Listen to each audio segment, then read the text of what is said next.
काँग्रेसचे ज्येष्ठ नेते पृथ्वीराज चव्हाण आपल्यासोबत आहेत। बाबा, खरं तर मराठा आरक्षणाच्या संदर्भात एकमताने हा कायदा जो आहे तो पारित झाला आहे, परंतु ह्याच पद्धतीचं आरक्षण जे आहे ते तुमच्या कार्यकाळात सुद्धा देण्यात आलेलं होतं आणि त्यानंतर देवेंद्र फडणवीसांनी दिलेलं होतं, परंतु ते सुप्रीम कोर्टात टिकलेलं नाही। त्यामुळे हे दिलेलं आरक्षण कधी कसं टिकेल तुम्हाला वाटतं? मला शंका आहे की हे टिकेल का नाही। काय झालं, 2014ला आम्ही जे आरक्षण दिलं होतं ते सरकार बदलल्यामुळे आम्हाला टिकवता आलं नाही। देवेंद्र फडणवीसचं सरकार आलं, त्यांनी काही टिकवलं नाही। 2018मध्ये देवेंद्र फडणवीसचे दिलं होतं ते सुप्रीम कोर्टाने रद्द केलं। तर आता हे कसं टिकेल याबद्दल आमच्या मनात शंका आहे। बाबा, एकीकडे क्युरेटिव्ह पिटिशनवरती सुप्रीम कोर्टात हिअरिंग सुरू असताना दुसरीकडे मात्र मराठा समाजाला आरक्षण देण्याकरता सरकारने हा नवीन फॉर्म्युला जो आहे 10% तो आता अंमलात आणलेला आहे।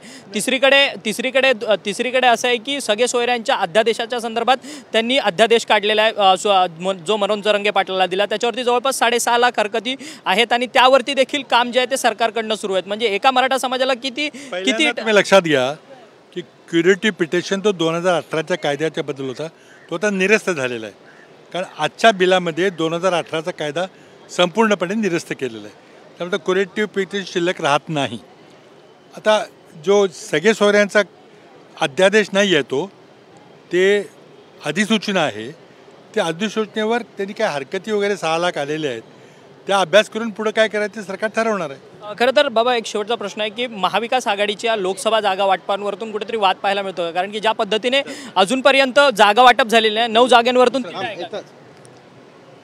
जागांवरून तिढा आहे का?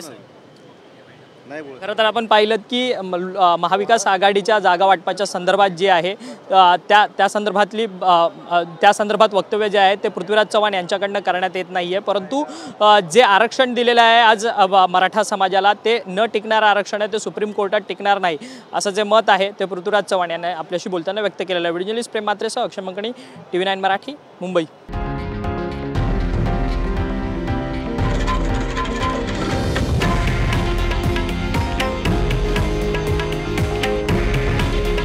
हे आहे देशातील नंबर 1 न्यूज नेटवर्क आणि आपण पाहत आहात TV9 मराठी। काळजी तुमची, हित महाराष्ट्राचं।